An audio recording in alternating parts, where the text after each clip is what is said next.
Hey guys, Dr. Ben here, FA Well Centers. Welcome back, and I'm going to talk today about antidepressants. I'm going to talk about moods, and really what is going on in this country, in this world, when we start looking at medicating for emotional issues, and how it's really not that effective and actually can cause more problems than potentially it can help. So here's the deal. We're going to jump into this. I know this is a sensitive topic for some people. Some of you may have said, you know what, it was the best thing ever I did was to go on that medication. That's fine. And then some other people, we know that they had severe consequences. So really what I'm going to be talking about is that there's no one size fits all. So even if somebody had a good experience with the medication, does not mean it is a Band-Aid across the board for everybody. So welcome. Pop down below where you guys are watching from. I know this is going to be a little bit heavy as far as just talking about depression and anxiety and moods and medications, all those things, but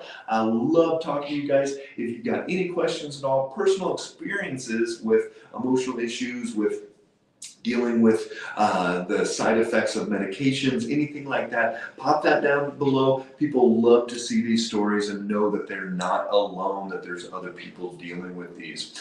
Good morning to you. So let's jump into this. So depression, there's actually different thoughts when we go into that depression mode. And so one is there's sadness, and there's, okay, I had a death, a divorce, a trauma, drama, some type of major thing go on in the family, in the house, in the job world, whatever it is, a major stressful situation.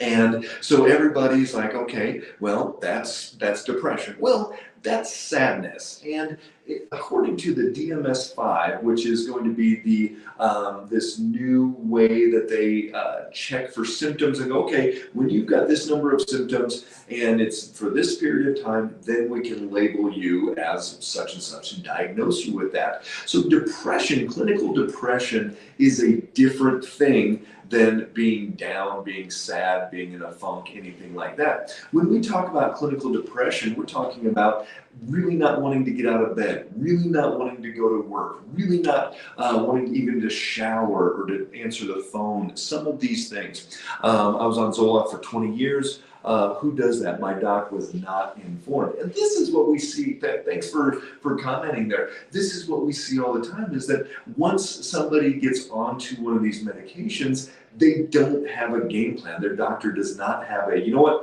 this is going to be 3 months, we're going to get you out of this funk, and then you're going to get off and you're going to get cranky. But that doesn't happen. People get put on this for a long time. And I'm going to talk about that. I was not depressed, I was just overwhelmed. We see this all the time because we do brain maps with our patients, the quantitative EEG. We can see if somebody's truly depressed or if they're just anxious and overwhelmed. And so I'll tell you about that here in a minute as well. So there's sadness versus there's clinical depression. And clinical depression, it's got this list of about 20 different symptoms, and you've got to have 5 of those for a significant period of time, and this has to be for months at a time. You got to have 5 of those symptoms. But what was really interesting, there was a study that was done where they looked at over 5,600 people that had been diagnosed with depression, clinical depression, and 38.4% of them met that criteria. So that meant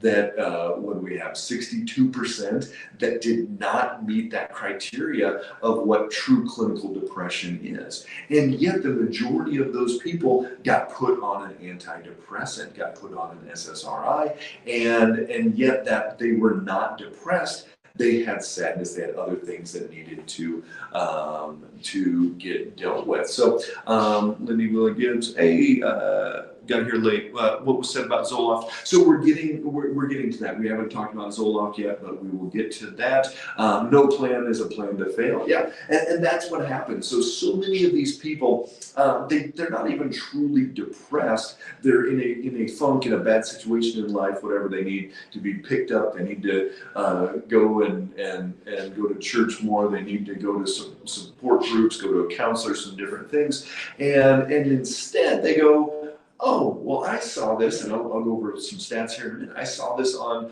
TV. I saw it in a magazine. There's pills that can make me feel good. And so Here's some stats for you. Hey Heather, Effexor should be banned. I don't remember what happened to make me want to stop taking it because the withdrawal was horrible. I haven't taken anything else since. Yeah, Heather, I mean, it's crazy, these stories that we hear all the time, and doctors prescribe it.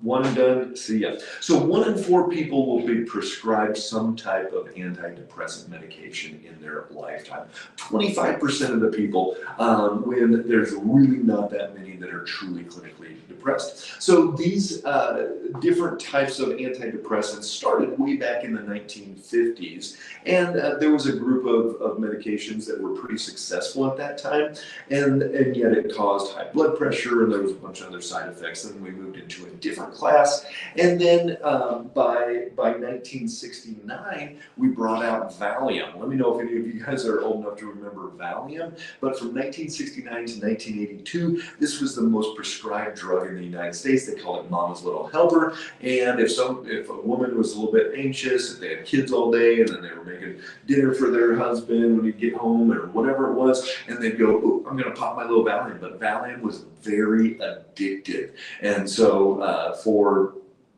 we had a good, from 1969 to 1982, we had a good amount of time, over almost 25 years, where that was the number one drug that was being prescribed in this country, and people were just like, Valium, Valium, Valium.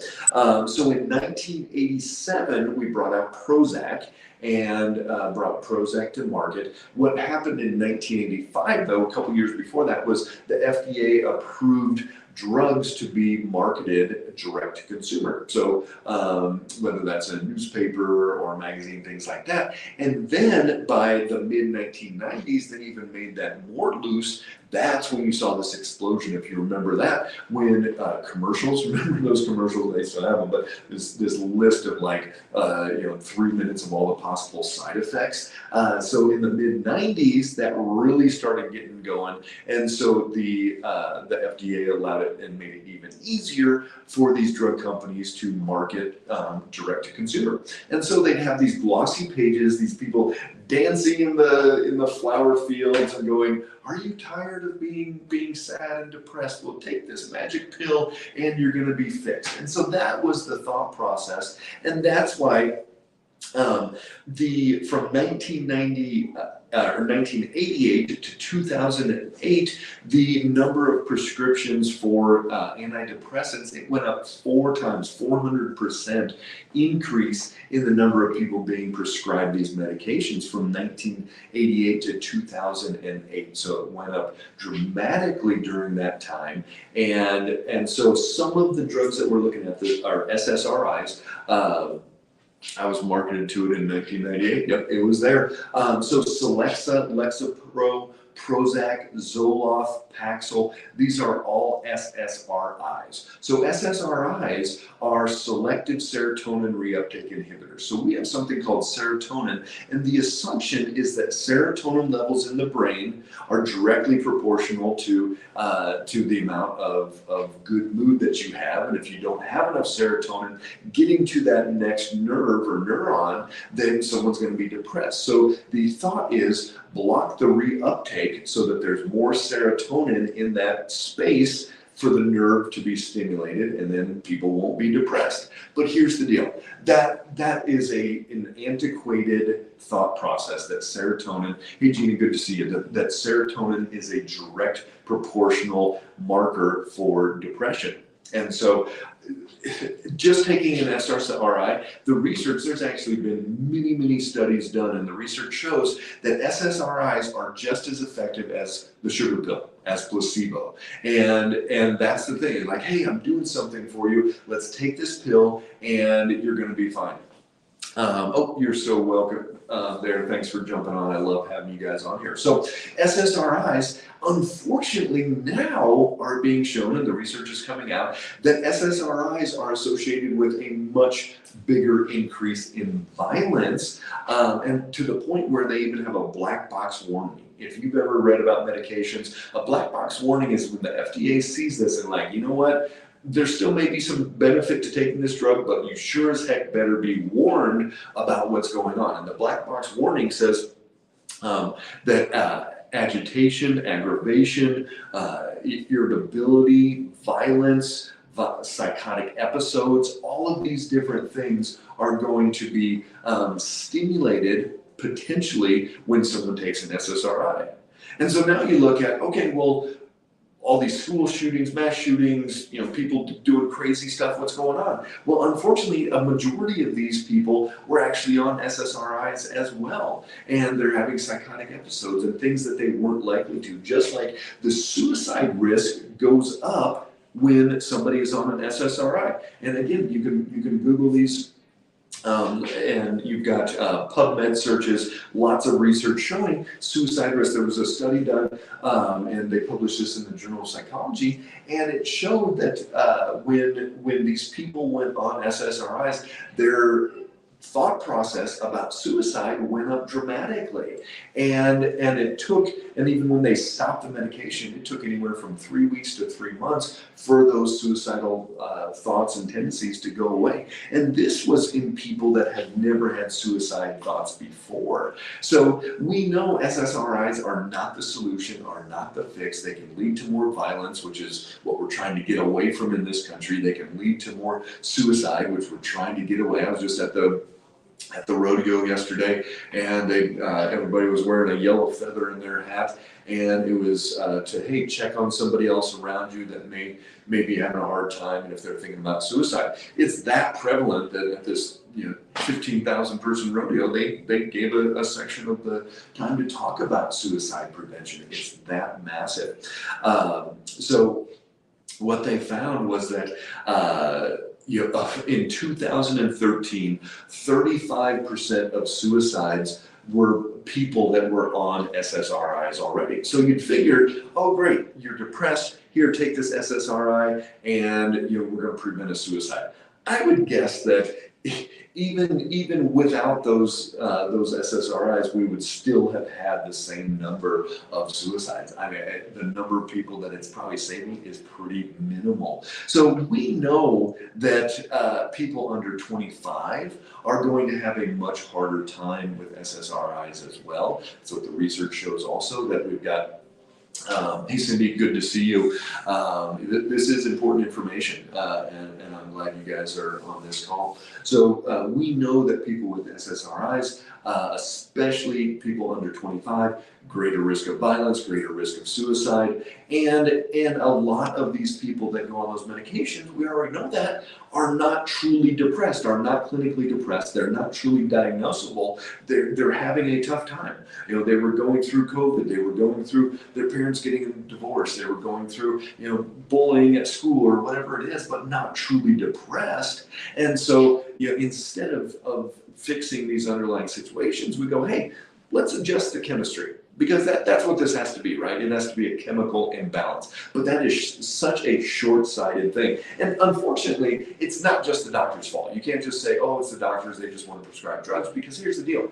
People, we know they're getting marketed to all of the time, and they're going in and saying, okay, I feel sad, my husband's a jerk, and give me an SSRI. Or, I just got fired at work and I'm having a hard time, give me this drug that I saw on TV. So it is tough. So so here we go. I had 6 strokes. This is Carolyn. And I had 6 strokes and they immediately prescribed Wellbutrin and Zoloft. In the 10 years since, I've been a mess. I took myself off those meds 3 to 4 months ago, and I feel like me again. I can function. I couldn't believe it. Even my family says I'm more like me again. So what was the purpose of prescribing them to me? I don't understand it. Yeah, and this is the biggest thing, is that most of the SSRIs that are used now, so instead of having highs and lows and we get to experience life and be in a funk or be really excited, it's going to squash people down, and they just kind of go through life. They're just trudging along. They go sit at their cubicle and type through all day, and then go home and watch TV and maybe say hi to their kids or their spouse, whatever. But they just kind of sleepwalk through life. It is really a sad thing. Yeah, Tracy, instill and teach effective coping skills. Americans are always looking for a quick fix. And that's what it comes down to is like, hey, I don't want to change my diet. Don't you have metformin you can give me? Hey, Leslie in South Africa. Leslie, do you guys have the SSRI issues, the antidepressant issues in South Africa? Is it as prescribed down there as it is up here? And Sharon, my pediatrician, suggested SSRIs for my teen child. This was 4 years ago. I told them no, due to this suicide stat from studies I read back then. Yeah, absolutely. So again, violence goes up, suicide risk goes up. It is not a fix. It's not fixing anything. Sure, if you have a game plan and somebody like truly is in a real bad place and they have clinical depression and we're going to do this for 3 months, but you're also going to do your counseling and your coping and we're going to change your environment and all these things, maybe. But long term, we're seeing people 10 years, 20 years on these medications with no solutions. Leslie, we sure do that together with ADD and ADHD diagnosis for kids. Yeah, drug up the kids. And then you wonder why people get into using recreational drugs, right? We're teaching our kids, hey, if you don't like how you feel, if you can't handle how you feel, take this medication, take this pill, and it's going to change your state. So then what happens when you're 20 or 25 or 30 and you don't like how you feel? We watched this good movie this weekend about a police officer that saw just horrible thing after horrible thing, and he started drinking and covering up how he felt instead of dealing with it. And this is what we're teaching our loved ones. We're teaching our kids to do this. So here's the deal, guys. That's the bad part. That's the, hey, millions and millions of people prescribe these every day. But what can you do? What can you do right now to help this mood, depression, SSRI issue, anything like that? One of the first things that you have to look at is the gut. If we're talking about serotonin, you can't talk about serotonin in the brain without talking about serotonin in the gut. So we have more serotonin receptors in our gut than we have in our brain. We know that if the microbiome is out of balance, there's going to be more depression. Hey, Jerry, good to see you. We know that Sandra, good to see you. We know Flexapro, been on for 2 years. Awesome. Kathy, good to see you as well. So gut, you've got to change that microbiome.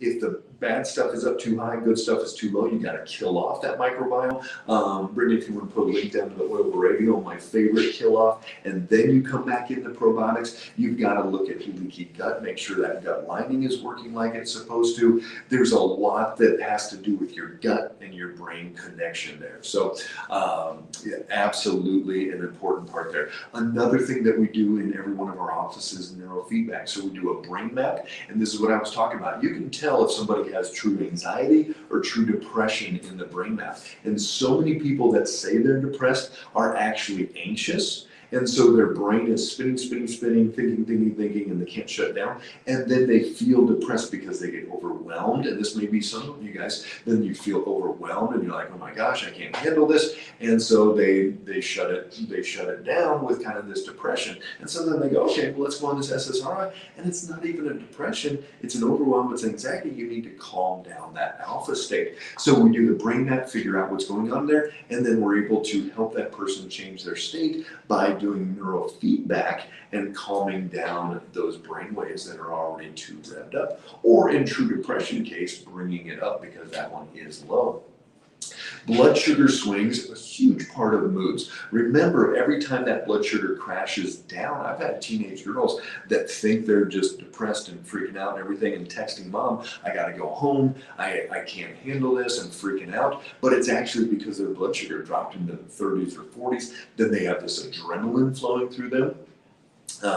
And that is a huge part of where these mood swings come from, is these blood sugar swings. So we've got to get that blood sugar dialed in. Sharing hypothyroidism too, sure. If someone's got low thyroid, definitely going to be crying at commercials, tired, things like that.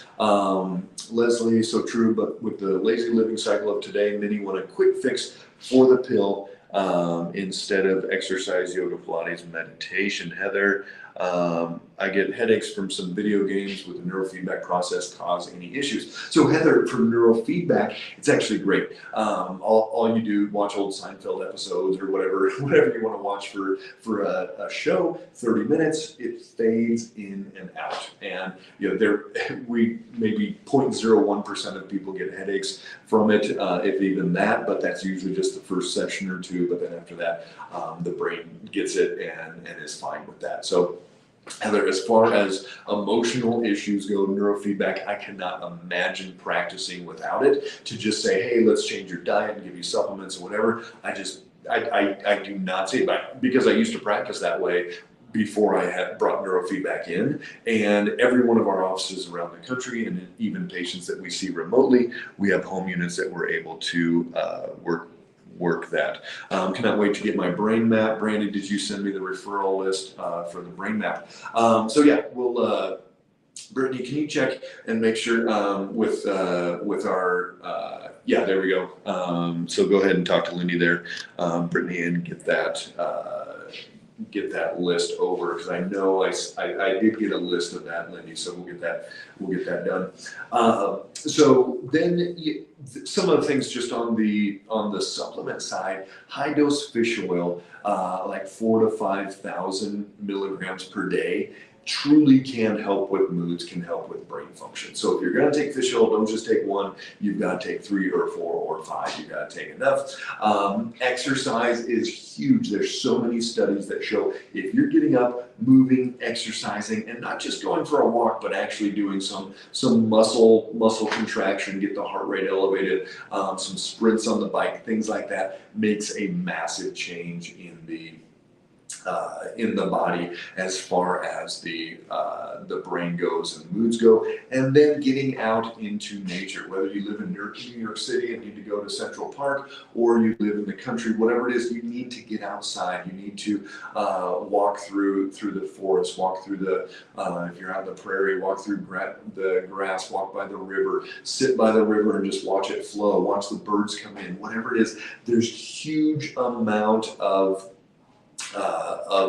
stabilization for our emotions that come from being out in nature. Every Friday, especially during the school year, drop the kids off and I head out and get up into the hills and get out and breathe and shut it down and relax. Getting off of social media, of any Facebook, TikTok, YouTube, whatever you're watching, having a Sabbath day from your phone. I just did that yesterday for almost the entire day. It was not used. I had to make a phone call, but that was it. But there was no apps, there was no internet, anything else at all. So here's the deal, guys. If you're not getting the support that you need in any condition that you have going on, whether that's mental, emotional, or autoimmune, or gut, or whatever else, send us a DM. We've got a link down below as well, the Calendly invite, where you can schedule discovery call. We'll talk to you guys, talk you through the process of what it looks like to get your brain back, to get your body back, to get yourself doing so much better than where you are right now.